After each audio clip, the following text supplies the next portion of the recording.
What's up, guys? Welcome back to the Double D Report. Me and Dean were fucking back after the first week, I'd say, of playoffs for NHL and NBA. Full week of those sports. Fantastic. And the big thing, the sport that I'm happy with because my team just won the Super Bowl, the NFL.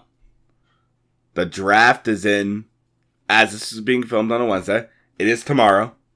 And I know everyone is excited to see who the fuck's going to go in the top 5, who's going to go in the top 10. But we're going to be focusing on the top 5. But first of all, we have to talk about playoffs. Dean, I want you to kickstart this off. Start off with a bang.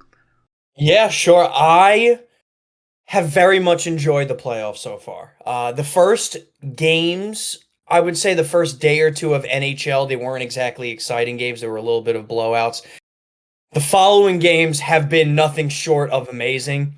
NBA, we've kind of expected it to happen. Some of the series are absolutely blowouts, and then some of the series are actually pretty close and have some really good games. So at least we have a little bit of balance there. Derek, I think we should start with NBA. What do you think? I think so too, honestly. Fantastic. So, I mean, I do want to preface that I don't think we have to talk about some of the series. Like, for example, I mean, this one just right off the bat, Thunder Grizzlies. I don't think we have to touch on that at all, right? Just congratulations on taking the first round. That's all I'd say. Exactly. Good for you, Oklahoma City. We'll see you in the second round after a 50-point blowout of Game 1 and then a 20-point win in Game 2. Grizzlies have no chance. No. And that's without Shai even, like, getting into it, you know? He's not even trying. So, yeah, so the Grizzlies should not even show up for Game 3 and 4, so we're not going to talk about them too much. Same thing with, honestly, the Cavaliers-Heat series. Cavaliers are spanking the Heat as we speak right now, and they kicked the living shit out of them in the Game 1, too. They didn't kick the living shit out of them. Okay, what was it, a 10-point game? Yes, it's not kicking the living shit out of. It is. It's not 50. It's not 50 points. Right? They're winning by 17.5 right now. That series is over, okay? Sorry, I hate to break it to you. But the first series that I want to talk to you about, Derek, arguably the best series so far in the playoffs, Nuggets-Clippers. Absolutely electric Game 1 with the Nuggets coming back from a 10-plus point deficit to bring it to overtime to win the game. And then Game 2, Kawhi turning into Michael Jordan. Michael Jordan is crazy. I need to hear some thoughts. I need to hear some feedback from you because watching that Game 2, Kawhi was absolutely dominant. He was Toronto Raptors winning the NBA championship type dominant. Yeah, he couldn't. That's like, obviously you said Michael Jordan. He obviously nothing compared to Michael Jordan, but he came up clutch. This is the first time we've seen healthy Kawhi in the playoffs in what seems to be fucking like 3+ years. So I believe he dropped 39. I believe. I could be wrong. I know he did. Yeah. He dropped 39 on 15 of 19 shooting. Which is, I'm not the best at math. I know that's very good though. Has to be like in the upper 80s? No, lower 80s. I think people forgot what Kawhi is like when he has 2 healthy knees. Yeah. And I think it's getting put back on the map now just because of how dominant he has been in these first couple of games. Obviously, they did lose Game 1, but that was more or less because of a miracle Westbrook 3, and then obviously Jokic doing his thing, right? But Kawhi, the Clippers go as far as Kawhi goes. I'm going to go back to Game 1 with Russell Westbrook. Don't get me wrong. He's a veteran in the NBA. We expect some clutch moments out of him, and this was one of them. He made a clutch defensive stop, which he has been known for pretty well in his career. And then he made a clutch 3, which he's not known for making in the past 5 years. This is true. It's crazy to say, though, obviously he did save the game, but I feel like they're highlighting him a little too much. He still shot 5 for 17 in that game and 2 for 8 from 3. Look, I mean, they're highlighting him because of the big ending that he had. And that's fair, right? It was a big ending, like you said. Defensive stop is phenomenal. But the 3 is not what he does. He doesn't do that anymore. He hardly even shoots 3s to begin with anymore. So the fact that he was able to hit that shot kind of sent social media and kind of sent the sports world into a frenzy just for that point alone. I think that what should be talked about more is, which we've just become so numb to because we take it for granted, Nikola Jokic getting almost a triple-double in game one. And he constantly almost gets a triple-double every single game. Yeah.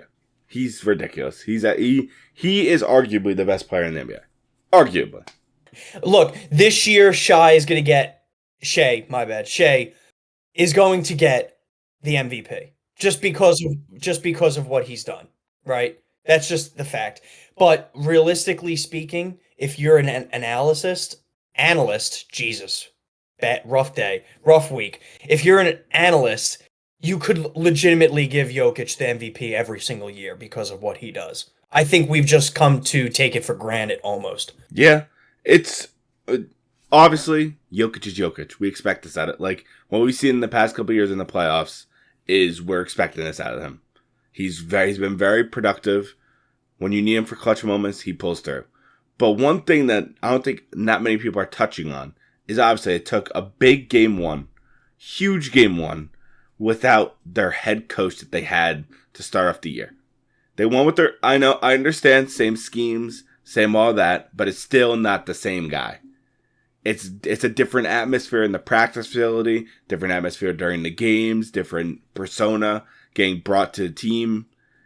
I think that's huge that they took game one, even though they fell to God Kawhi, because Kawhi has his God moments to where he just, as he did, 39. But if they're able to capture a game in LA, that's going to be huge. Yeah, look, the competitive nature of this series has shown throughout pretty much every single minute of both of the games so far. So I don't know whether the coaching change is to contribute to that or whether, if Malone was still, pretty much leading this team, would they still have had this competitive edge come to the playoffs? I don't know. But at the same time, it is good to see that Denver is taking that, taking the firing in stride, still competing their hearts out. I mean, Jokic 1 rebound off a triple-double in game one. He did get a triple-double in game two. Jamal Murray playing good in game two. Michael Porter, Aaron Gordon still, providing that evidence off the, the six-man type deal. And then Westbrook. So the competitiveness is there, which is what we love to see. These games have been decided by 2 points and then 3 points. So I think it's just safe to say that this series has been by far the best so far in the playoffs. I believe you and me both said either this series is going to 6 or 7. I don't remember. No, absolutely. I couldn't agree more. If I remember correctly, I think 7, and I believe I took the Clippers just because of the coaching situation.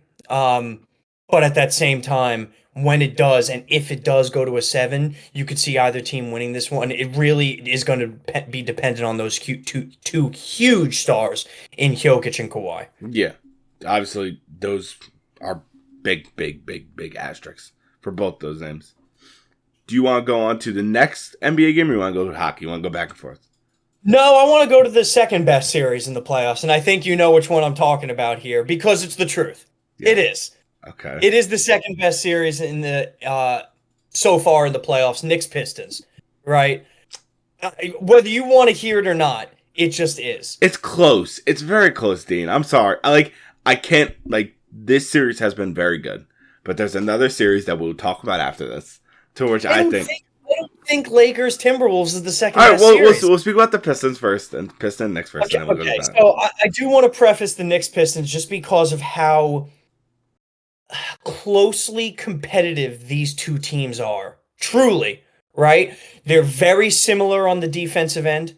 They're very similar in terms of rebounding, assists, 3-point percentage. They really are very similar in terms of pretty much their team construct, except you can look at the Knicks and say that they have more star power and more veteran leadership, whereas the Pistons are a younger team, Cade Cunningham becoming a star, the Pistons winning their first NBA playoff game since 2007. Nope. So they are on opposite ends of the floor in terms of the expectations, but play-wise, roster-wise, performance-wise, they're very close, right? This is quite literally a fourth quarter revelation by the Knicks being away from a 2-0 series lead by Detroit. And then flip side, you could say the same thing with the Knicks, right? They almost came back in the second game in the fourth quarter and just blew it within the last minute. So it has been an extremely fun series to watch, Derek. I 100% agree, because obviously the first game, the Knicks had a 21-0 run. True. 21-0 run, end of 40-point fourth quarter. Which is by far fucking insane. It Brunson went nuclear, as what everyone expected. Brunson being playoff Brunson. And everyone on the team contributing. Going into game 2, Cade did what he had to do as a young leader on that team. Because you would say Cade Cunningham is the leader of that team. With a lot of young guys on that team. A Sir Thompson, Jalen Duran, even a bunch of other role players are surrounded around him. But this is the reason why I'm saying it's like, don't get me wrong, it's because I guess for me, it's like the teams, like the Knicks should be winning the series. But from what I've seen in the regular season, it's transpiring to the playoffs. Is the Knicks are, in my eyes, are the better team. And during the year, they struggled to beat teams over 500. And especially the Knicks they were down, what were they down in the fourth? Were they down 14? It was? Are you talking about game 2 or are you talking about game 1? Game 1. Game 1, they were, it was a little bit closer than you would think in the fourth. I believe they started 11 points. I believe they started the quarter down 10. All right, so they were down 10 going into the fourth, and they had a 21-0 run. Which, in my eyes, is just saying like that maybe, hey, the Knicks aren't as good of a team as they seed shows them to be, if you know what I mean. No, I completely get it. I think the key takeaways from the series so far is that their fourth quarters, the Knicks, they're dominant. Not just good, not just great, dominant, right? They look like in the fourth quarter of the games, they could beat anybody in the NBA, which is saying something because of how well they've played. That being said, the first 3 quarters of the game have been horrific. The complete opposite end of the spectrum. Yeah. Right? They've kept it close. They've kept it manageable, which has allowed them to go on these fourth quarter runs. But this is not a sustainable game plan, not only for this series, but for the playoffs in general. You can't play 3 shit quarters and then expect to come back in the fourth every single time, because not only is that going to exert too much energy on your star players, it's just too unreliable to put so much effort in there. It's obviously you're 100% right because you're a Knicks fan. You're speaking from this is coming from your heart. In the first 3 quarters, it's like they're the worst team in the NBA. Where, like, I think the fucking San Antonio with no Wemby could possibly beat that team. Right. I know, I'm exaggerating. But when they go against, like, in the fourth quarter, it looks like they could compete with the Celtics. It looks like they could compete with the Cavs, the best teams in the East. It just makes no sense to me. It's disappointing to watch because when you look at the games, right? First 3 quarters, you're texting your friends, you're watching the games, you're analyzing it, and you're saying, where's the fire, right? Where's the defensive side of the ball? Cade Cunningham is running wild on us. She's just going to the net unimpeded. And then the fourth quarter comes, and you're like, this is a championship caliber team. There's been no middle ground these first 2 games. And I don't know if it's a coaching issue. I don't know if it's a player issue, but somebody's got to tell these guys, this is the playoffs. You have to keep this sort of intensity for 4 quarters. You can't play crap basketball for 3 quarters and then play god tier basketball in the fourth and expect to win every night. That's just not how it's going to work. It's not sustainable. Their game plan moving forward has to be to bring the intensity from the opening tip-off. They are a better team than the Detroit Pistons. They are. They are a better team. They need to play like it. They've shown spurts. They need to play like it. They need to bring the intensity in the first quarter onward. Their new game plan for game 3, 4, 5, 6, and maybe even 7 has to be, how about we actually don't play crap for the first 3.5 quarters? Or even the first half. Even the first half. Just bring the intensity on both sides of the ball, and you're going to win the game. You have the NBA Clutch Player of the Year in Jalen Brunson, who just won the award today. You're going to be able to close out games if you have a lead. It's just coming from playing from behind that's going to get you in trouble in these games. And they need to come out with fire and intensity right from the opening tip-off. And to be honest, as a Knicks fan, I'm a little skeptical they can. I was about to ask you, how do you feel? Like, what are your feelings going into the next couple games? I don't feel great, right? Because game one, let's be honest here, the first 3 quarters, the Pistons had that game won. They really did. And the Knicks came out and fucking just they turned into the 94 Chicago Bulls. Oh yeah. Just unbelievable, right? So I expected in game 2 for the Knicks to carry that momentum over and for the Pistons to stay down on themselves for blowing game 1. I was 100% wrong. Right? None of that happened. The Pistons came out like a team who had their ass lit on fire, who were backs against the wall, and the Knicks came out like a team that was just expecting to just dust over the Pistons. It's very disappointing. I don't see that intensity as of yet, and I need to in order to believe in them to win this series. Right now, I'm quite terrified. I think they're going to lose this series unless I see something different from them in game 3 and 4. Wow. Because this definitely changed. Because I remember, obviously, you were going into before we predicted. You said I think you said you're going to win in 5. I believe I did as well. So obviously, this is the one. It's still an opportunity. They can still take the next 3 games and then win the series. But it's going to be what I will admit, though. Even though I didn't say I don't think this is the second best one, I do think it's a game everyone should look forward to. These are good games. It's in an NBA playoffs that is dominated as of right now by a lot of different blowouts. It's refreshing to see a series as competitive as this, right? Just like the Clippers series and Nuggets series that we talked about, and just like the one we can transition into right now. I know you want to talk about it. I know you're a Laker dick rider. I'm not a Laker dick rider. It's okay. You don't have to combat it. Lakers, Timberwolves. The Timberwolves did take the game 1 surprisingly, right? I think a lot of people were shocked by that. Lakers responded well in game 2 after their coach Redick ripped their ass a new one. I don't know if you saw the mic'd up. Oh, I did. I witnessed it. He fucking ripped into them, which is what a good coach should do, right? This is the playoffs. Get your shit together. I'm gonna let you take the floor real quick. What are you thinking? How we feeling in this series so far? So obviously everyone was expecting to go into the series.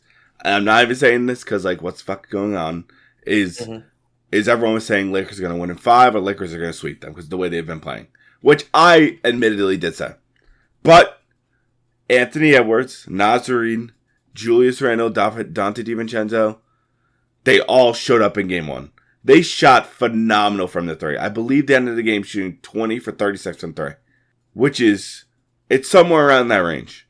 They shot from 3-point range 21 for 42, which is 50%, which is phenomenal. That's great. They were from when I was watching the game, it didn't even seem like they were missing. The Lakers didn't. If you look at the Lakers stats in game 1, they didn't even play bad. But this is the reason why I see this is the second best one. It's because the not storyline, but the things that are going on during the game. So as you can see, Luka Doncic is a shit talker. He loves talking shit. But so is Anthony Edwards. And in game 1, he pretty much, not admittedly shot him or pointed a gun at him, or not John Morant celebration, but he aimed a shot at him after he made a 3, which was, admittedly, it was a contested 3 against Luka. Get it, he got hyped. But then Luka got pissed. And you could see in game 2, and I think Luka is the second Laker, third Laker, to score 30 points in his first 2 playoff games. Which is, I think we all expected this. Luka Doncic is arguably one of the best players in the NBA. So we all expected this. The reason why I'm saying it's the best series is purely based off of its constant, trash talking. We haven't seen this in the NBA a lot. But for some reason, these teams fucking hate each other. I'm seeing DiVincenzo talking shit, Reeves talking shit. I think it's because of the star power, right? I think the Timberwolves came into this series hearing all the noise, realizing that everybody and their mothers are on the Lakers to win this series. Not only to win this series, but as you mentioned earlier, to dominate this series, right? I'm skeptical moving forward calling this one of the better series in the NBA only because of what the Timberwolves had to do in game one in order to win, right? A franchise record in the playoffs, 21 three-pointers. They outscored the Lakers bench.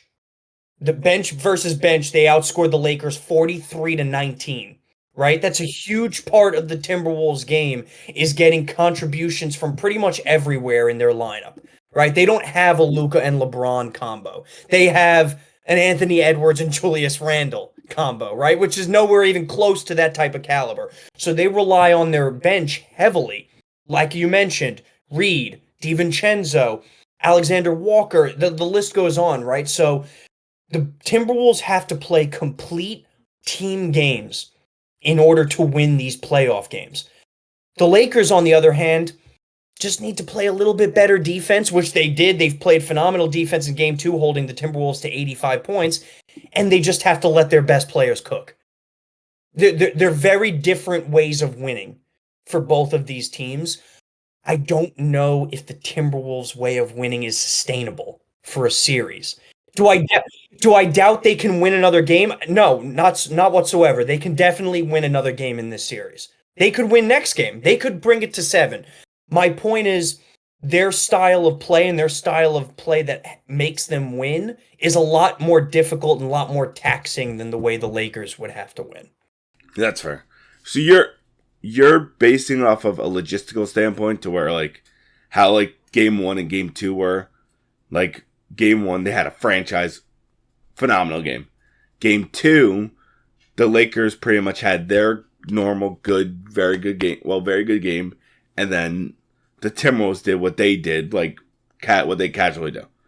Which I do agree with. I do understand that. But the reason why I'm saying it's elevated a little more than the Knicks game, even though competitiveness in the NBA is great, it's just good to see how there's trash talking going bam, bam, bam. But by the way, you could say that in the Knicks series with Brunson and Thompson. I'm just saying. I'm just look. The point I wanted to make with the Timberwolves and the Lakers is right. We've had two very different games happen so far, and both of them were on complete opposite end of the spectrum. Timberwolves shot 41 threes in the first game, made 21. They only shot 25 and only made 5 in the second game. Huge difference. Massive difference. Timberwolves out-rebound and out-assisted the Lakers in game 1. Lakers did the opposite in game 2, right? So we've seen two very different games from both of these teams. It's just a matter of which Timberwolves team shows up, and that's going to determine the series. Yeah, that's fair. But if it's hard for me to like argue against like, because I understand where you're coming from with the Knicks like more competitive, but I'm arguing from the standpoint of like seeing most like people who don't watch the NBA who just see, this is an example. Most people just watch the NBA through like clips or seeing like little YouTube videos and are seeing like the little Luka beef, fucking Reeves beef, LeBron not getting any fouls on him. It's better from that standpoint, but from a competitive, like true NBA standpoint, I see where you're coming from. Yeah, no, it happens. I think those are what we touched on are by far the best games so far in the NBA. There is one other one that I just want to talk about briefly. It's only because only one game is played so far. The Golden State Warriors. Yes. I wanted to touch on it. I personally don't think any of the other series are compelling enough to touch on. In my opinion, we could talk about Milwaukee Pacers if you want, but the Pacers may very well sweep them. They're gonna sweep them. Yeah. So Rockets Warriors. I did want to go over that first game because I was one of the people who did predict if the Warriors won that 7-8 game and they played the Rockets, they would beat the Rockets. I said so. You did say so as well. I will give you that. This was a perfectly played game by Golden State. It really was, right? From top to bottom. Curry showed up, just being Stephen Curry, being one of the greatest players I've ever seen.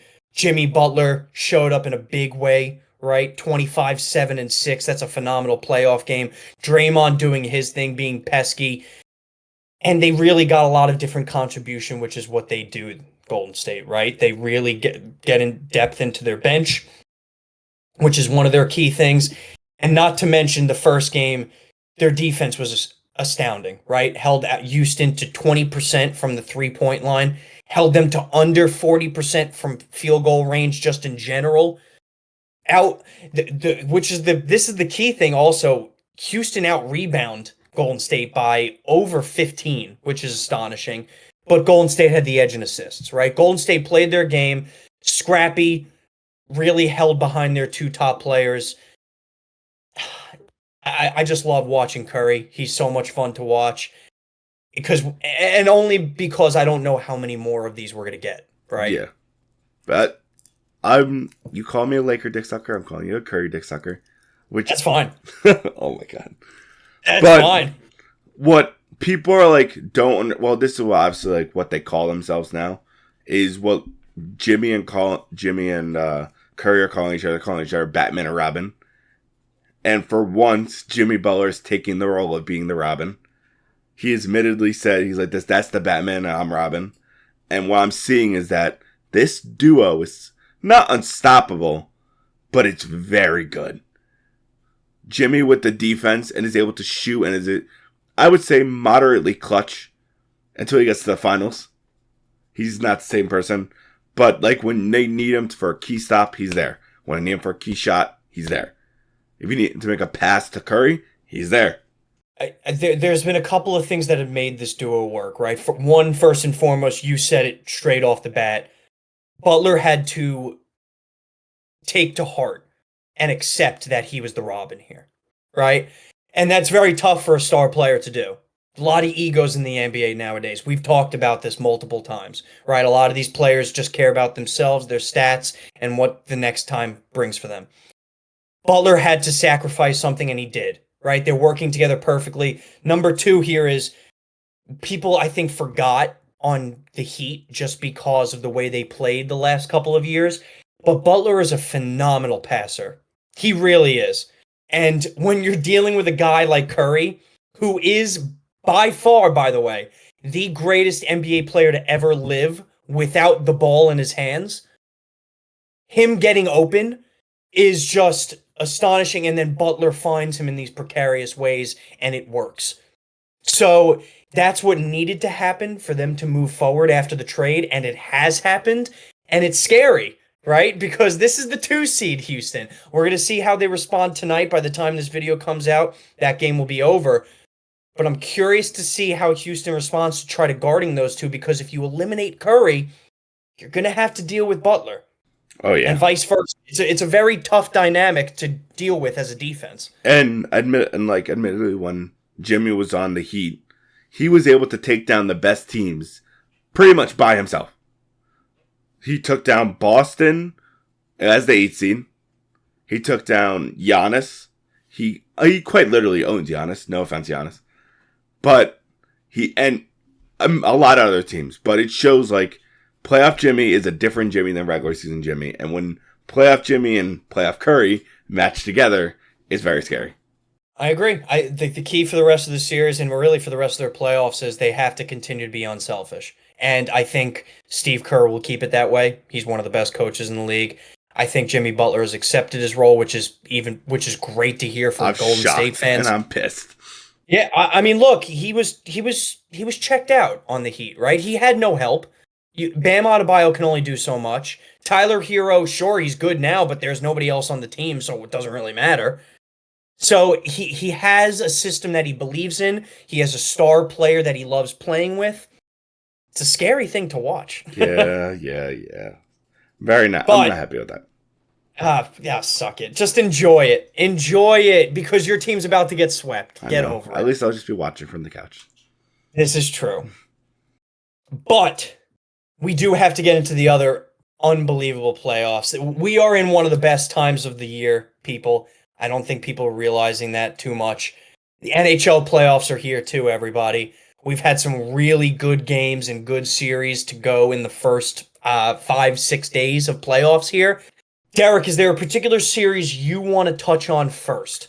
Okay. I think mine's kind of a gimme, but it's not really a gimme. Is the Colorado Dallas series? Oh, it's a gimme. But it's a great gimme, in my opinion. It's fantastic. It really has been. So game one, obviously, what it seemed to be, the Colorado started off with a 1-0 lead in this first period, took a 1-0 lead, or at the end of the first period, started the second period. Then they took a 2-0 lead, and everyone thought, oh, it's out of reach, they're not going to come back. Dallas proceeds to score to make it a 2-1 game. And mind you, this is in Dallas. Dallas is fucking rocking. To where, not a crazy goal, but Ontario Lankinen on the Colorado Avalanche proceeded to kick the next goal in to make it a 3-1 game. Which, that goal, by the way, I still don't understand how it counted or not, but it was a good goal. And that shot a firecracker up the Colorado's ass to where they proceeded to win that game 5-1. Mind you, the rest of the 2 goals were off of empty nets, I believe. Well, one of them was. McKinnon's was off an empty net. Coyle's was a regular one, but the game was already completed by that time. Yeah. So, game 1 completed. Go on to game 2, which was 2 nights ago. Overtime game. Playoff overtime for hockey. Elite. Fan-fucking-tastic. Obviously, Colorado was down, I believe, in most of the game. They were up for most of the game. They got off to a 1-0 lead. 1-1 by the end of the first. Stars did score the second to make it 2-1, but then Colorado responded with 2 goals of their own. Dallas comes back in the third, ties it, and then wins it late in overtime. Colin Blackwell, which is definitely not a name that a lot of Dallas fans expected to be an overtime winner. Yeah. Phenomenal series. What I have to say about this is Colorado did their job, right? They had to go into Dallas, take at least one. They got that out of the way game 1 in dominating fashion. Dallas had to have game 2. There was no ifs, ands, or buts. Colorado wins game 2, the series is over. Right? Dallas had to get game 2 from the Avalanche. They a lot of pressure on them going into the third, being down 3-2. You could tell the tension in Dallas is building. A lot of different, a lot of panicky fans and a lot of anxious fans in that stadium. But when they scored the third, the arena was rocking. They got the life back into it, and they wound up winning in overtime. This one's been fantastic to watch, right? Both games, very, stats-wise, believe it or not, very closely contested. First game, Colorado only outshot Dallas by 2. Second game, Dallas only outshot Colorado by 2. Hits pretty similar. Penalty minutes pretty similar. Shots on goal pretty similar. So these 2 teams we knew coming into this were very good teams, and this was probably going to be the series of round 1. It has been as advertised. Not to mention, for any Avalanche fans out there, and I know there are quite a few in Colorado, Landeskog is coming back tonight. We made a whole video on whether or not he should. I still take the caution side of that he should not be playing in the playoffs. That being said, I do wish him the best. I hope for his health, first and foremost. I don't want to say I hope that Colorado withstands his coming back and maybe being a little bit slower, because this is on them. They're deciding to play him. You have to live with it no matter what it means, right? I do think we're in for a Game 7 series. I think it's trending that way, Derek. What the Dallas Stars have to do now is do exactly what Colorado did. Go into Colorado's home, win 1 out of 2. And then you have home ice advantage for the last 2 out of 3. That's what Dallas has to do. That should be their mindset. Come out game 3, really put it to Colorado, try to take one early in the series, and then you can go into game 4 with house money. And one thing, well, 2 things. One, the first thing is I did not know he was activated to start. So obviously that's huge coming off his injury. Congratulations to him. And it kind of feels like it was kind of scripted to be like this. His first game back in Colorado. Wouldn't be. I'm not surprised by that a little bit. But one thing that can't go unnoticed in game 1 for Colorado's goalie, or Colorado fans or people watching around the NHL who don't know, that was their goalie's first game in the playoff. First starting game in the playoffs. And he played outstanding. He did. That motherfucker was throwing his body everywhere. I believe in the third period, he made these two crazy saves. He went to left post, made a save with his arm-ish, and then slid, I think, because he kind of does the butterfly method. If you're not a hockey fan, you might not know, but it's kind of a formation goalies are in when they play goalie. And he slid across and saved it with his hip. That and the series event, like they were just instant, like shots. And he was making clutch saves. For his first game, that's huge. And especially in Dallas, especially huge. Agreed. It's first two games have been fantastic. Colorado, like I mentioned, Colorado did what they had to do, right? So now Dallas has to do what they got to do. They can't go into Colorado and lose two straight because then the series is over. So they got to steal one, and it's going to be tough because that building is going to be rocking with Landeskog coming back onto the ice. So going to be a tough task for Dallas. They are a good enough team to do it. They do have the better goalie here, contrary to game one. I think Dallas takes one of two here, and I think this still goes 7 as predicted. It's just going to be fun to watch, really. Okay. I think there's one thing. I kind of want to jump into something because it's kind of shocking to me. Okay. I was not expecting this. I was not expecting the Minnesota Wild to score 5 goals against the Golden Knights. Obviously, I believe the Minnesota ended up being, what were they? Am I stupid? What seed were they? They were the last seed. Yeah, they were the last seed. And they're going against the Golden Knights. And I was expecting, I'm pretty sure I said. I shouldn't say the last wild card. They were the first wild card team. So the Blues were the second wild card team. I was expecting them to get swept. I'm pretty sure I said they were going to get swept. Yep. And what I saw in Minnesota in that game was very shocking. And I don't think it could go unnoticed. And I know you definitely want to talk about other games, but this game, in my eyes, is good to see in the sports realm for a 7 seed or a lower seed to take down in a convincing fashion in Vegas, might I add, a 3-goal win. Yeah, no, I do want to mention one thing about this series, right? Similar in a way to the Timberwolves that we talked about in the NBA, I think Minnesota heard the noise, right? Everybody pretty much counted them out in this series. Sweep, 5 games at best. They're playing a very specific brand of hockey that takes a lot of effort, that takes a lot of bruises. Minnesota, by the way, they won game 2. They played great in game 1 as well. 4-2 is not, realistic of the score in game 1. It was an empty net goal. They were around the entire time, Minnesota. Game 1, they out-hit Vegas 54-29. Holy shit. You know how hard it is to have 54 hits in a playoff game, Derek?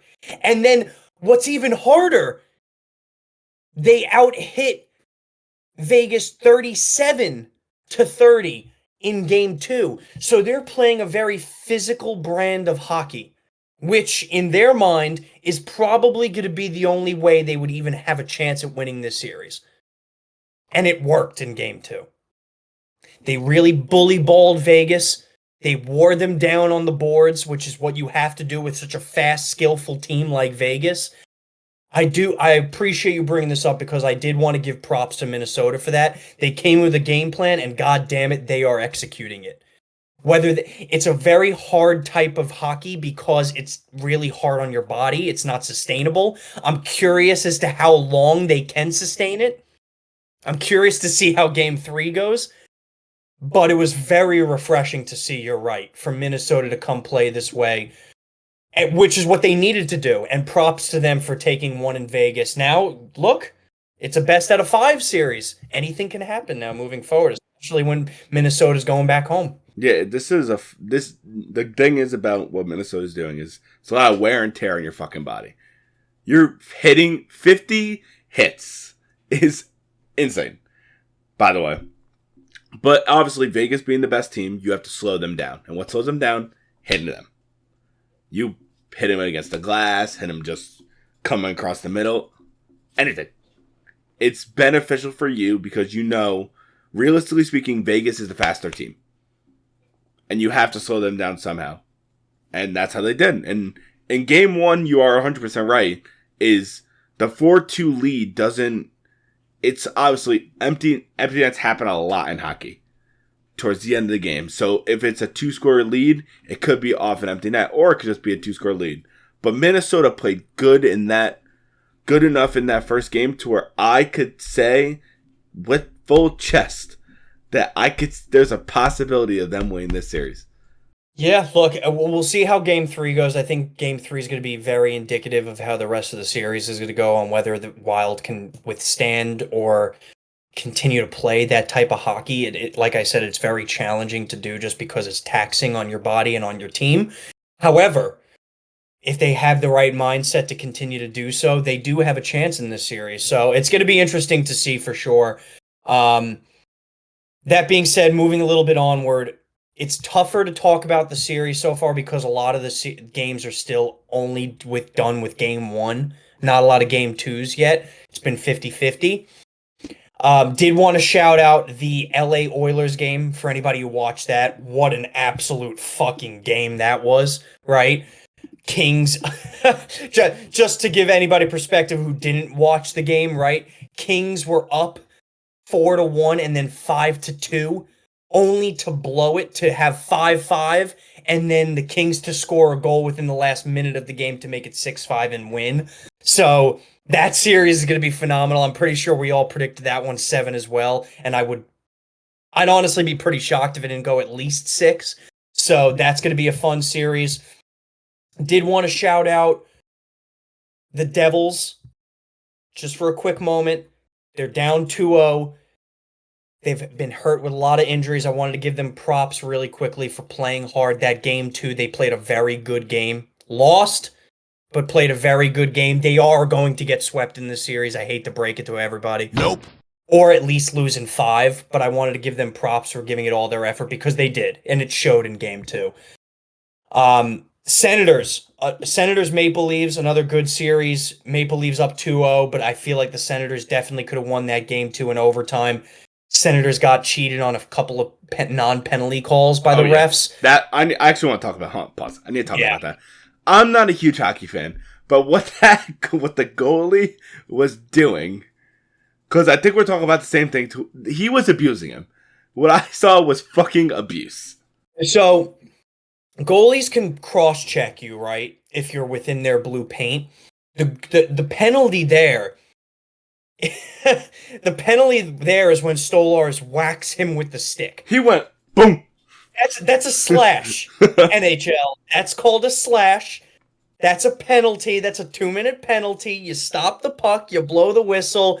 Odd man advantage then for Ottawa, right? That's bullshit. And I think the NHL is going to be a little bit more on top of it moving forward because Stolarz has done this a couple of times. Ottawa's a type of team like the Wild in this respect. They're a very physical team. They're going to get in they're going to be a thorn in your side. They're going to play bully ball. They're going to hit you on the boards. They're going to forecheck. And if they're going to do that and you're going to retaliate on them with cross checks and slashes, the refs, you got to call it. Yeah. Open your fucking eyes. Look, I get it. It's playoff hockey and you want the guys to play. But at a certain point, you gotta call the penalties. I was seeing it, and I was like, "This penalty, anytime, anywhere," and then they called the penalty on Ottawa for what was it, interference? Yeah, I was like, "You've got to be kidding me!" Yeah, tough. The game wasn't indicative of the refs. I feel like it was still could have went Ottawa's way in overtime. I did think there should have been a call right before that overtime goal for too many men on the ice from the Maple Leafs. I'm not going to say the Maple Leafs won because of the refs. I don't want to say that. I really don't. However, the game could have gone a little bit differently if some calls were made and some weren't. Yes, I 100%. You don't like to see that in the playoffs ever. You do want to see the refs letting them play, but to an extent. Yes. So I think they're going to be a little bit more on top of it. That series does go back to Ottawa tomorrow night, if I'm not mistaken. Yes. I would love to see Ottawa take game 3, make it a series. Just because they did play really well in game 2, and I thought they deserved that win. We'll see how it goes, right? The one other series I wanted to talk about with you, Derek, so far, the only one game has been played, but I think we both predicted it would go 7. Panthers Lightning. I think this was a bit of a shock that the Panthers not only won game 1, but for lack of a better term, kind of raped the Tampa Bay Lightning, right? I don't mean to say that, but they really did. This was a 5-1 game in the second period.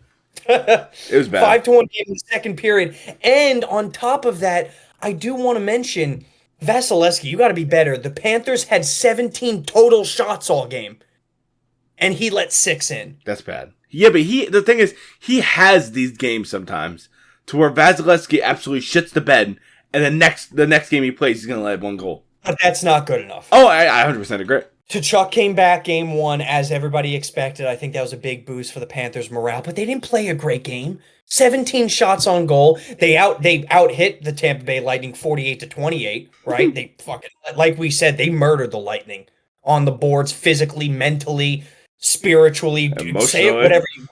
Sure, emotionally, sexually, whatever you want to say, right?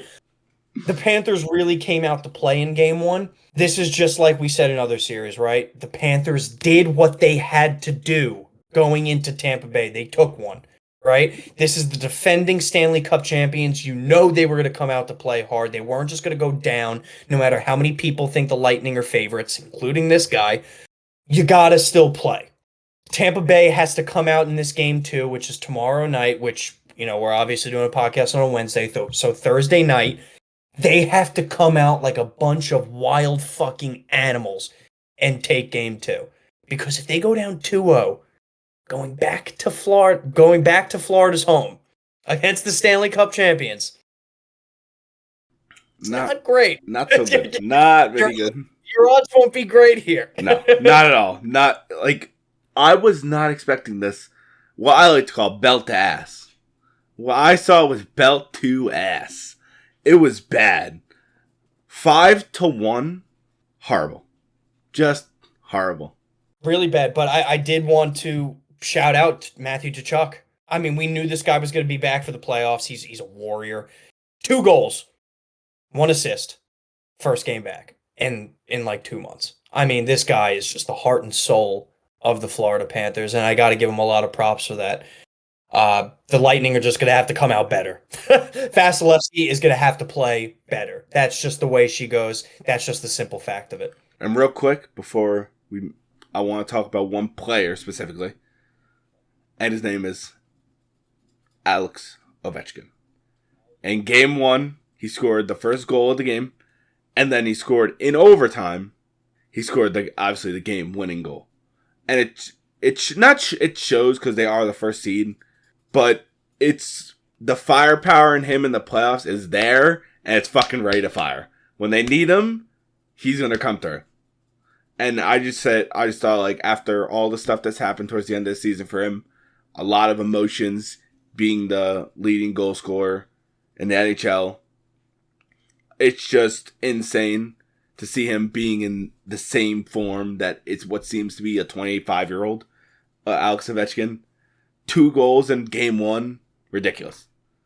Yeah, glad you brought it up. I did want to give the Canadians some props, right? They were down 2-0 in this game. Yes. Scored both goals to tie it in the third period. That takes a lot of balls going against the top team in the Eastern Conference. I think it's still going to be a good series. They're down 2-1 right now tonight in game 2. But they're playing hard. And we saw that all towards the end of this regular season, right? Where they won 7 out of their last 10. They really skyrocketed right towards the playoffs. Couple of quick stats I want to give you, Derek, on the Ovechkin note. Hit me. Alex Ovechkin has more playoff goals in his career than the entire Canadian roster combined has playoff goals.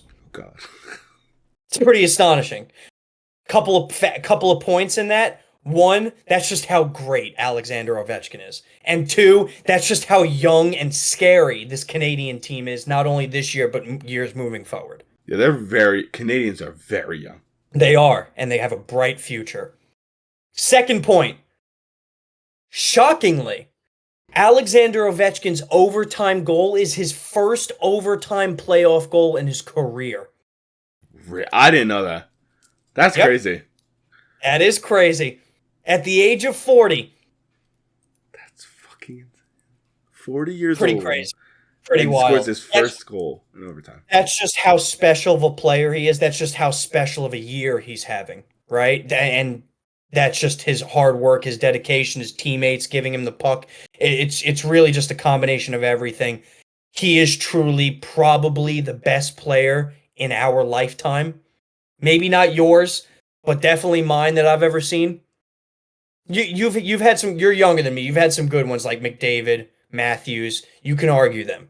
My two were Crosby and Ovechkin. I'm not that much younger than you.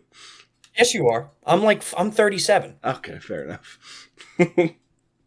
But yes, I do want to give the props to Ovechkin. You're 100% right. The guy's just a fucking animal. Absolutely insane seeing, as we said, 40. I don't think he's 40. I think he's 37. Well, you can keep thinking that, Derek, if you want. I swear I don't think he's 40. He's 39. He's turning 40 this year. Holy shit. Have you not seen his entire face and head is gray, Derek? That's from stress, man. That's not from hockey. That's just stress. What does he have to stress about? He's made $160 million in his career. He has a supermodel wife. He just took over the goal record in the NHL. Tell me his stress, Derek. I don't know. I don't know. Okay. Oh, fuck me sideways, man. Is there any other NHL games that you would like to speak about? I don't think so. I think some of the other ones are pretty chalk. Winnipeg Blues, we kind of had this one going 4 or 5 at max. Winnipeg has come out like they should, so props to them. I know I touched on Carolina Devils. That should be over in 4 or 5, just the way it's been going. Canadian, honestly, even though the Canadians have put up a good fight, I still expect that series to go no more than 5. So I think we've touched on what we needed to. Next week, there are definitely going to be more games that have been played, so we can at least go a little bit deeper into some series that aren't blowouts. So I think that's going to be fun to go through. And potentially, I think it's possible, depending on when we do the podcast next week, some series being done. It's possible. Yeah. It would have to be a sweep, but yes, it is possible. Yeah. But now, moving on from the playoff sports, sadly, we're not sadly for me, sadly for you. We're going to the sport, the NFL. The draft is in approximately 24 hours. Correct. Less than 24 hours, and the world is very excited for this. But Dean, I got to know this. I need to know your top 5 for the NFL draft. And I will argue it if I disagree with you, because I want to. Sure. Let's do it. 1, lock, done. Tennessee's keeping the pick. Cam Ward. That one's pretty self-explanatory, right? 2 and 3 is where people have had the most discrepancies. There's been rumors that both the Browns and the Giants have been exploring trade options. They've been listening to calls. There's been rumors that the Browns may take Travis Hunter. They may take Abdul Carter. They may even take Shador at the 2 pick. There's been so many different rumors swirling here. I think just based on the latest knowledge that we have, bearing a trade, bearing some sort of last-minute intel, I do believe the Cleveland Browns will be going Travis Hunter here. I do want to put on record, I think this is an absolutely retarded pick. I 100% agree with you. I think this is just indicative of how bad the Cleveland Brown organization is. I think they should be ashamed of themselves. If you don't, they need a quarterback like they need air to breathe. And if you don't like Shador, fine. trade back and get more first-round picks for the future. Dude, I don't know what they're talking about. They have Kenny Pickett, a Super Bowl winner.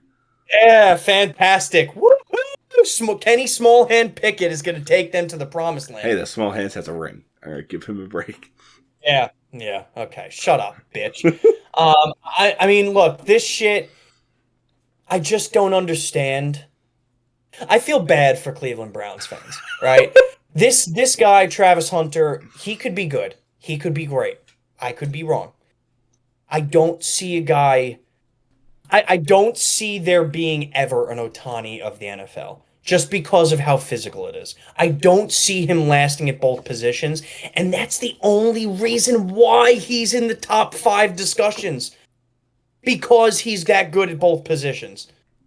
But do you know how hard it is to do that in the NFL on both sides of the ball? This guy has the potential to be an elite cornerback. Be an elite cornerback. You don't have to be a receiver on a team that does not have a quarterback. Choose corner. Okay. That sounded very... Rebuttal? I disagree with you on this, but I'm going to go into on my side. Oh, you are such a little penis. But we can move on. I'm going to go to the third pick. Your team. My team. The New York Football Giants. It is the guy that I've been wanting them to take for the last month. And if they don't, you may not hear from me next week on the podcast. It will be Abdul Carter. Now, what if he's already taken? Defensive end, Penn State. The Giants traded back a few years ago to take Kadarius Toney instead of taking Micah Parsons. They will not make that mistake again with an elite Penn State edge rusher. If he is there, he will be taken. That is a fact. That is not up for debate. If Abdul Carter is there, he will be a New York Giant. End of story. Gabish? Are we good? Yeah. Are you feeling okay? I agree if he's there, yes.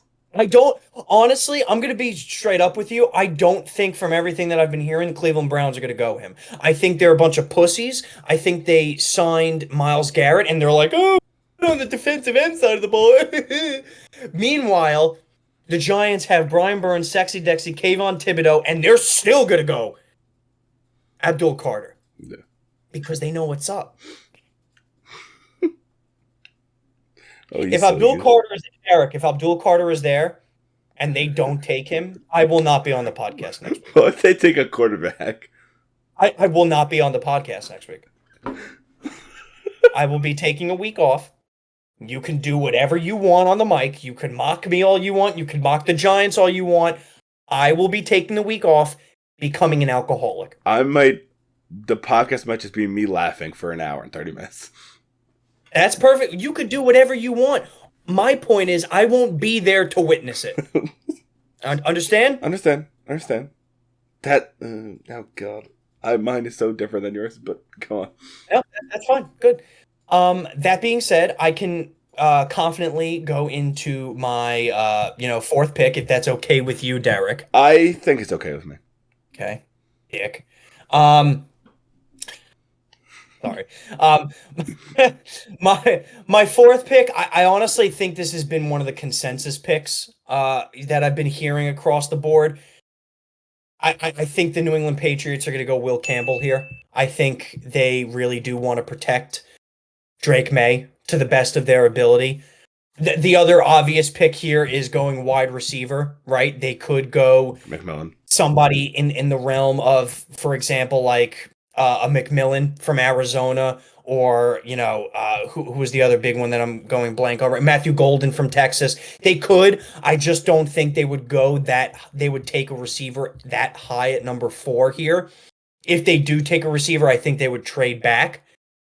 That being said, if they keep the pick, I think they're going to go, not up for debate, really. The best offensive tackle in this draft in Will Campbell. They want to protect Drake May. I think this is just the right pick for them.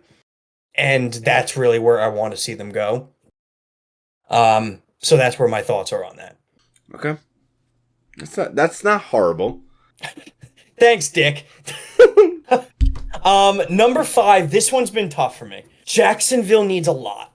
They need a new team. Jacksonville really does need a lot. I've been flipping back and forth between a few different players, right? I even thought in my head they could go Ashton Genty here, okay. which just to put in perspective, they could. I think it would be the worst pick they could take here, just because of how much they need on the team. And Derek, what have we always talked about with rebuilding teams, right? What do they need? They need a quarterback and they need a defense. And the O-line. That's what you need on a rebuilding team. The Jaguars think they have a quarterback in Trevor Lawrence. They definitely don't have an offensive line. No. And they definitely do not have a good defense. They did. Past tense. They did. Yeah, did. That's not now. They don't have one now. I think there's a couple of ways they can go here. And I was going back and forth on it, as I mentioned. I think they can go an offensive tackle in Membu, if I'm pronouncing that right, Armand Membu from Missouri. I think that's a really good pick, your offensive tackle. However, I'm not going to say him. I'm going to go Mason Graham, the defensive tackle from Michigan. I think they take some interior help here. I think they really need the help on the defensive line side of things, right? Opposing teams had, I believe it was the 5th or 6th most time in the pocket last year against the Jacksonville Jaguars. They need help on that side, not to mention all the help they need on other aspects of the team, so I don't want to discount that. I do think they go offensive tackle or defensive tackle here. I'm going to go Mason Graham. That's not a bad pick. He was in my list of players to be in the top 5. To be honest, I would say we have 2 of the same picks. Well, no, I'm done. We have 1 of the same picks. That last guy was going to be my pick, but it's someone else. We're not square on Cam Ward 1? No, that's the only one we're squared on. Oh, okay. So, number 1, because I'm pretty sure they said it. They've openly said they're taking Cam Ward at number 1, which I don't blame him because he is the best quarterback. He's the quarterback that people could look at him and be like, hey, this is an actual, good quarterback to take in this draft class. And all the other ones have question marks on them. Yep. So, I'd say, boom, go with him. Get Cam Ward. But the Cleveland one is very different. You're saying that they're talking about getting Travis Hunter, which I think is kind of your complex right now, is where you want Abdul Carter, so you're only seeing the articles that are them getting Travis Hunter. But sadly, there's no way with Myles Garrett signing that huge contract, there's not something in his clause to have him put into effect on helping out the defense, because they need help. As much as they need help on offense, they need help on defense. I do not see Cleveland Browns passing up on Abdul Carter. So at the number 2 spot, it's going to be Abdul Carter from Penn State. Nope. And then sadly, I'm sorry, but then I play. The number 3 pick, which everyone who I've spoken to about this has said, Derek, you're a dumbass. They're not going to do it. I don't want them to do it. And then I've heard people say, do it. He's a great player. Number 3, Travis Hunter is going to the Giants. Stupid shit that Derek says. The reason why I'm saying this is based off of this.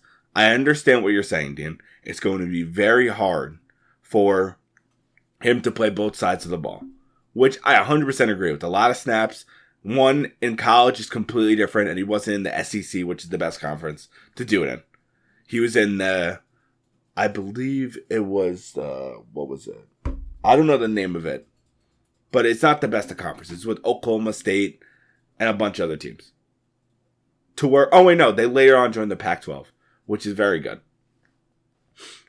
But if the Giants don't take Travis Hunter, they should trade down. But if no Abdul Carter, you take Travis Hunter. Help out your quarterback for the future. I understand imagine having Malik Neighbors and Travis Hunter as a wide receiver duo, which is very good. And then occasionally have Slayton, who you overpaid millions of dollars too. You pretty much handed him a bag of money and told him to run.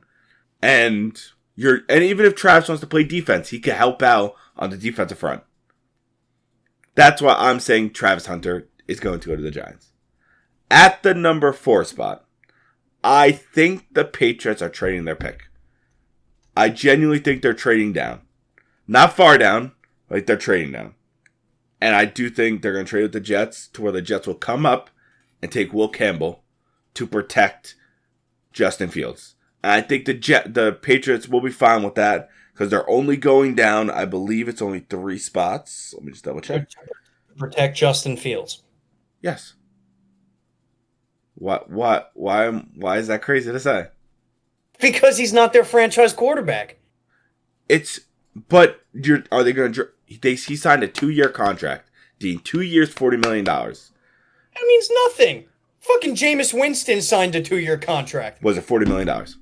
Was it $40 million? That's $20 million a year, Dean. They're not gonna keep him on a fucking or for the future quarterback. I still think they're taking O-line. As of now, they're protecting Justin Fields, right? They will drop 2-7, which is not a bad difference, and you can still take Armand, or you could even go with the wide receiver route. I feel like you have more options down there. That's the number 4. And number 5, I genuinely think this is the best, one of the best defensive players in the draft, and I think he's going to go. The corner from Michigan, Will Johnson. He is, this might be crazy to say, he is a generational talent at the quarterback position. He's played outstanding his 3 years, I believe, 3 or 4 years in Michigan. Obviously, he was with Harbaugh most of his tenure. But even this past year, he played fucking phenomenal. He's a great quarterback. He's good at reading the routes. He's a fast corner, and he's good at ball hawking. So I think that overall, in my consensus, I would say for the Jaguars to go the defensive route this year at the first round, get a corner, have him be the focal point of the... Because you need, in the NFL now, there's a lot of speedy wide receivers, and you need these good corners to stop these motherfuckers. Otherwise, you're just going to get burnt. Or you're going to get cut on a slant. You need good, solid corners, which is what Derek Stingley Jr. on Houston. He got drafted early, and look how good he is. He just got paid, and that's it. So that is my top 5. I know you definitely agree with everyone. I disagree with you on a lot of it, but that's okay. Look, that's why draft day is so exciting. We only have one definite pick this year, which is shocking. Which is great because it involves excitement. It involves, that mystery of it involves me maybe killing myself. It really does bring some enjoyment to the NFL draft. I did want to. Each one of us, I think, should have a bold pick. Okay. Right? Or a bold statement, if you will. It could be a pick for a specific team, Derek. It could be just a generalized statement. If you don't mind, I would like to go first, though. I will let you go first. My bold statement. Shedeur Sanders will not go within the top 20.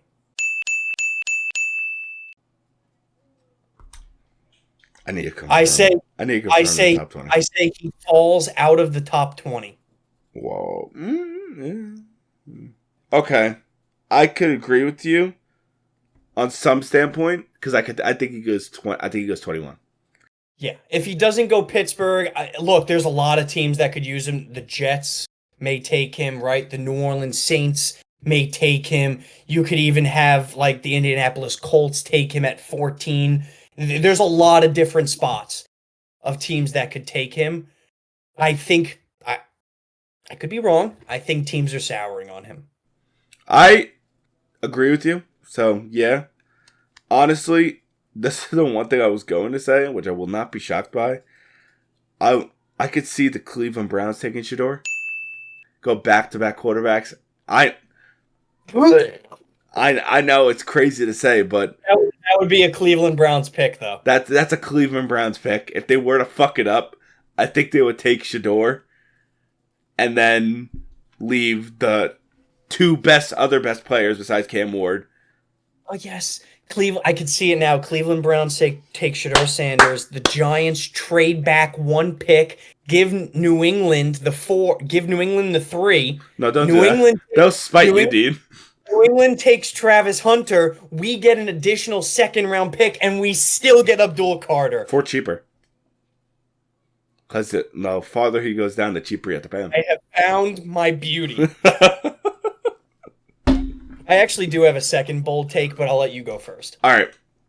I think that who was a very good edge rusher in the NCAA, I genuinely think, by the way I'm looking at a bunch of mock drafts, I think he might fall out of the first round. I don't know if you ever heard of him. James Pierce Jr. He's the edge rusher for the Tennessee Volunteers. He's a very good edge rusher, might I add. He is projected to be the 16th pick, and I don't see him going to the Cardinals. And then going down the line, Bengals, Seattle, Buccaneers, Broncos. I think like all these other teams have kind of established defense, so they don't need to worry about him. The only other pick, who if he falls to the Eagles, I will be fucking happy, is fucking at 32 the Eagles. I don't see any other team potentially taking him. I can see him falling out of the first round and going to the second round, which is a very hot take in my opinion because he has been, I believe in the beginning of the year, he's expected to go top 10. All right, I like it. I'm going to give my other bold pick. I will not be taking questions on it. I will not be taking reactions, dickhead. Okay, try not to laugh. Sure. My other bold pick, the Giants will be trading back into the first round in the 20 to 30 spot and will be taking Jackson Dart. Can I say one thing? Sure, it's not going to matter, but sure. I actually think that's happening. Okay, woohoo!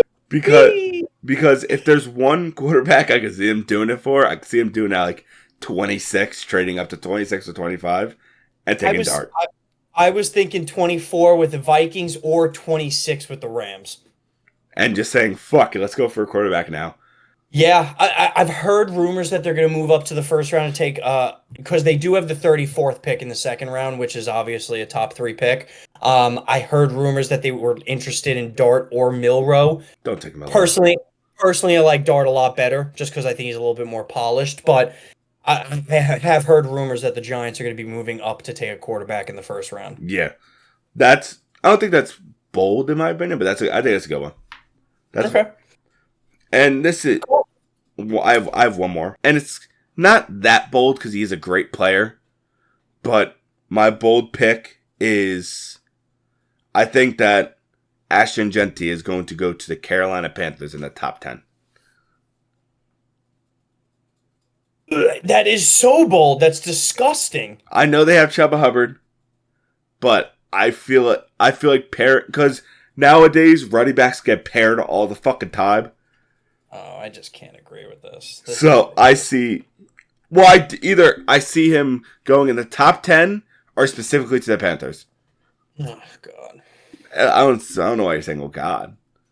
No, because I just think you're special needs, and I'm glad you just gave that bold one, right? There's nothing wrong with special needs.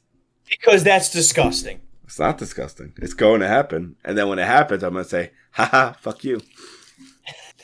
That's what you're going to say, just like that? Yes. Oh, my God. It's meant to be. There's a difference between bold and non-realistic. Yeah. It's not me. Yeah, it's me being bold. I do think he's going in the top 10. Honest to God. I do think he's going in the top 10. I'm not stupid. You're stupid. Top 10 he could go. He's not going to the Carolina Panthers. I think it's very possible to the Carolina Panthers. Oh, God. Well, Dean, unfortunately, we do not have a mailbag. No, not this week. Which is very, very sad. Yeah. Okay. Oh, shut up. God damn. One thing I need to know is where the fuck is Nicky from the Bronx? The Mets are doing good, and I don't see him anywhere. I think he's being like quiet because of how good they are. I don't think he wants to stir the pot. We haven't heard from him in a few weeks now. I'll reach out to him. Nikki from the Bronx will be back. All right. I hope he is. Nikki from the Bronx, please come back as you come out with banger questions. But we have to move on to Dean's favorite segment. Baller of the week! Yeah, it's pretty good. Pretty good. Dean, would you Derek? like... Oh. I'll do the honors if you want. Okay, you go first. Cool. So, I am going to actually, back-to-back weeks, somebody needs to check me into a mental institution. Gonna go into the golf realm for my baller of the week. This week... It's a golf day. Is there a way I can, like, stop you from looking at you while I do this shit? Anyway, my baller of the week is Justin Thomas. So, for anybody who doesn't know who Justin Thomas was, he is one of the premier golfers, obviously, within the PGA Tour. He just won this past Sunday the RBC Heritage Tournament by achieving on the 18th hole the longest putt he has ever made to win, just going outside of 20 feet, which is very impressive for anybody who doesn't know golf that well. To be honest, I don't know golf that well, but I know that's very impressive. Very long. Why is he my ball of the week, right? Why? Well, because this is his first major victory in almost 3 years now. So he has been on quite a drought. Back 4 years ago, he was a top 3 golfer within the sport. He's had some rough patches over the last few years, but he has been consistently improving over, I'd say, the last 6 to 8 months. And now he's back in the winner's circle. He's got himself a winning cup in the RBC Heritage. So wanted to congratulate Justin Thomas. Hopefully that's a lot more things to come now. Him and Rory have been on a similar projection where they've been cracked the last few years, and then the last 6 to 8 months, they've really kicked it into full gear and actually have been playing very good golf. So I'm hoping this is just the beginning for Justin Thomas, because we could use some, additional Americans coming into the field and being great. Yep. And I'm very happy you did golf. I'm actually ecstatic you did golf because I love golf. But no comments against that. Congratulations to Justin Thomas. This is huge for him after being in a long drought. For golfers, it's all about mental and confidence. And if you don't have it, it's going to be hard for you to focus. And I think by him taking this win, it's huge for him. It's going to strive for him to win more tournaments going down the line. That was a good one. Thank you. But I'm going to go on to my baller of the week. And we have used this guy a lot. This motherfucker has been used and abused. But this is well deserved. It is in technically the sports realm, but also the entertainment realm. It is a man who most people cannot say. Oh, Jesus Christ. His name is John Cena! Oh, it's so corny. Hey, but it worked. But John Cena, this past Sunday at WrestleMania 41 in Las Vegas, captured his 17th world title, which makes him the only wrestler to have 17 world titles. Passing the great Ric Flair. Yep. Which most people was not expecting John Cena to do it the way he did. The way he won the match was a very cheap play. He hit Cody Rhodes with the belt, kicked him in the nuts after pleading, stop. And in previous Monday Night Raws, he has said, you have to make the decision to be a good guy or a bad guy. And he made the decision to be a good guy, and it cost him. And John Cena capitalized off of not the young Cody Rhodes, but Cody Rhodes being first time winning a big championship and a big stage.